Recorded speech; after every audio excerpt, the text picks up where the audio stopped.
அயோத்தி ராமர் கோயிலை குண்டு வீசி தகர்க்க பாகிஸ்தான் உளவு அமைப்பான ஐஎஸ்ஐ செய்த சதி கண்டுபிடிக்கப்பட்டுள்ளது. உத்தரப்பிரதேசத்தின் அயோத்தியில் ராமர் கோயில் புதிதாக கட்டப்பட்டு கடந்த ஆண்டு ஜனவரியில் திறக்கப்பட்டது.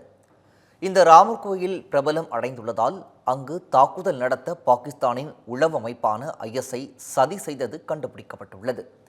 அதற்காக அயோத்தி மாவட்டத்தின் பைசாபாத் நகரின் மில்கிப்பூர் பகுதியைச் சேர்ந்த அப்துல் ரஹ்மான் என்ற இளைஞரை பாகிஸ்தான் ஐஎஸ்ஐ அமைப்பினர் தேர்வு செய்துள்ளனர். இவருக்கு தீவிரவாத அமைப்பின் நெட்வொர்க் ஒன்றின் மூலம் 2 கையெறி குண்டுகளை பாகிஸ்தான் ஐஎஸ்ஐ அமைப்பினர் வழங்கியுள்ளனர். இதுகுறித்த தகவல் அறிந்த குஜராத் காவல்துறையின் தீவிரவாத தடுப்பு பிரிவினர் ஹரியானா சிறப்பு படை போலீசாருடன் இணைந்து அப்துல் ரஹ்மானை ஃபரிதாபாத்தில் கைது செய்தனர். அவர் தங்கியிருந்த வீட்டில் இருந்து பென் டிரைவ் ஒன்று மீட்கப்பட்டது. அதில் தாக்குதல் நடத்த திட்டமிட்டுள்ள இடங்களின் வரைபடம், தாக்குதல் நடத்துபவர்களுக்கான அறிவுறுத்தல்கள் அங்கு இருந்தன. இந்த சதியில் பலர் கைது செய்யப்படுவார்கள் என எதிர்பார்க்கப்படுகிறது.